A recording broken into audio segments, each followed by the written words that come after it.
man na ka area. Ayaw mo mag-isman sa area. Oy, ano? Patos. Bayaria.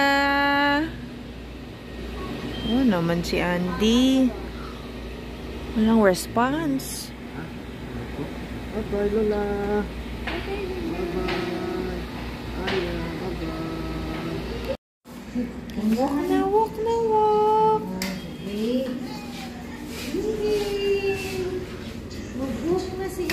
Wait lang, yung dextrose mo. Hindi, mag-walk na si Andy. Ayaw magpahawak ni Andy. Sige na, go. Let's walk. Ah, doon mo sa kabila gusto? Ay, doon. Sa kabila? Ayaw doon. Huwakan mo na ha, baka matumba. Matumba si Andy.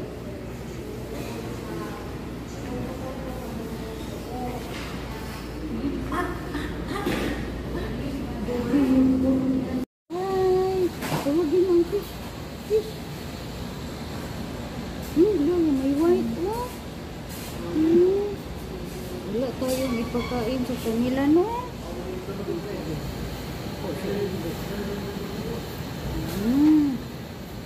Wala tayong dalang pasalubo.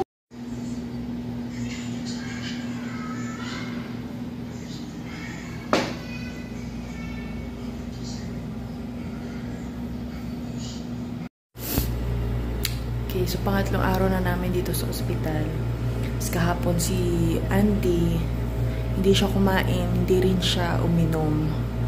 So wala talaga, ayaw niya umiinom, ayaw niya kumakain. So finorce feed namin siya kinagabihan ng gatas. Siniringe namin yung gatas sa kanya. Umiiyak siya pero kailangan magkalaman ng tiyan niya. Tapos kaninang madaling araw, humingi siya nung gatas mismo. E di binigyan ko nung tirang gatas nung kagabi. Tapos, pagkainom niya, naubos naman niya. Di, tuwa na kami. Kala namin makakain na siya. Tapos, maya-maya, sinuka din niya lahat nung gatas. So, ngayon, di namin alam. Tapos, may nagkakarasya siya. Tingnan niyo.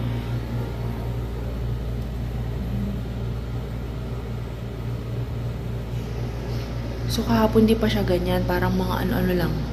Mga parang malamig lang, tas namula lang, parang ganyan. Ngayon, parang sumobra na siya. So, yung pangatlong dextrose na rin niya to. Ayan. So, dapat kahapon, sinabi yung doktor na pag okay na siya, pwede na kayo ma-discharge tomorrow, which is today sana yun. Ngayon, wala pa yung doktor. Tatanong namin kasi wala pa silang nire-reset ang gamot. 2 araw na. Obserbahan pa daw siya. So, na rin, 3 araw na rin ako hindi nakakatrabaho ba. Kasi, walang wifi dito. May wifi pero mahina. So, hindi rin siya enough para pag-online, trabaho, ganyan. Wawa naman si Andy.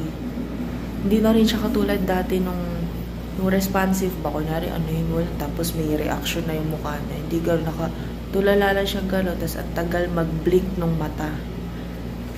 So, siguro may masakit nga talaga sa kanya.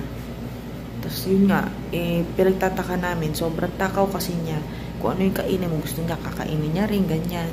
Tapos ang sasarap ng pagkain, di ba, nung binibigay nung dito, tapos ayaw din niya. Parang nakatingin lang siyang ganyan. Kahapon, parang gusto niya kainin, tinikman niya, niluwa din niya. So, may singaw siya, parang singaw dito sa gilid. Yun yung naisip namin na baka ayaw niya kumain dahil doon. Kaso sinusukan niya, yung nung gatas, sinusukan niya. So, parang may problema siguro sa tiyan niya or sana hindi naman to dengue. Si uso dengue ngayon. Ayan. Daming dugo. Mahinatak yung IV. Kaninong blood yan? Dami blood. Hindi. May blood. Wala, ngawiti na.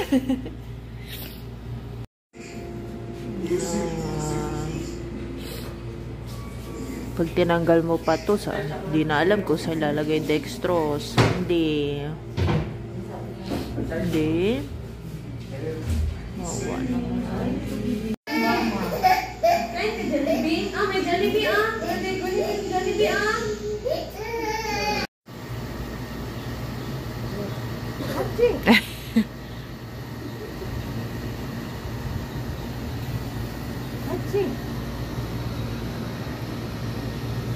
Mawa naman, Andy.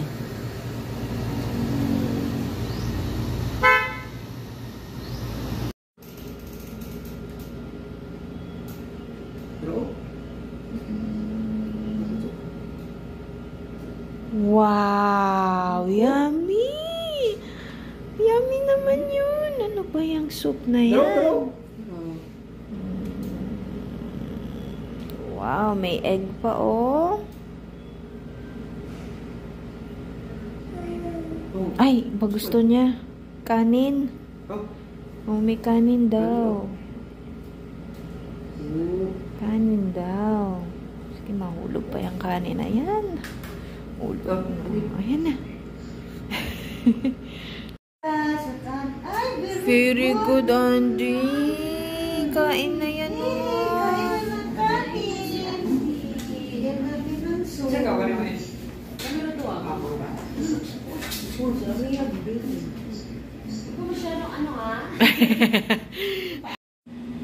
Eat na tayo, Andy.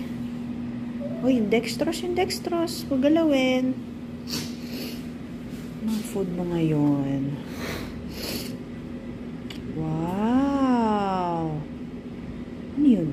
Talong. Talong.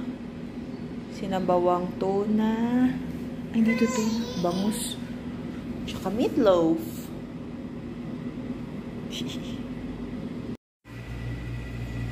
Ay, gutom ang bata. Ay, wag itapon!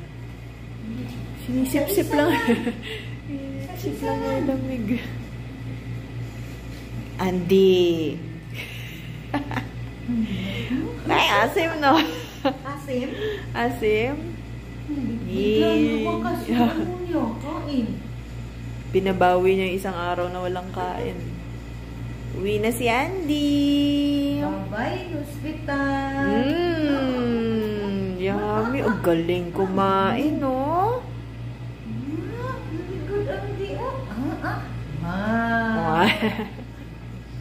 Wow! Andy, dahan-dahan yung kain. Baka ma-hospital ka naman dahil kain ng kain. Ay, takaw naman yan, takaw. Tuturo pa. Gusto mo? Finish mo na yan. Nahinay lang. Nahinay. May sige. Okay mo muna yan.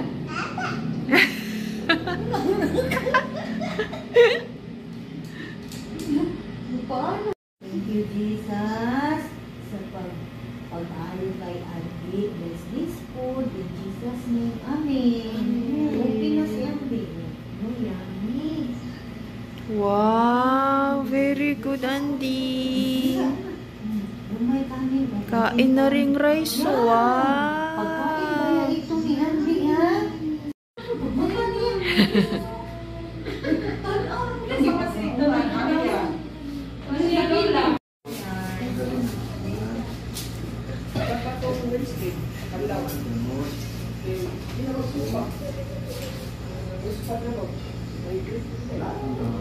Hindi siya nagre-report.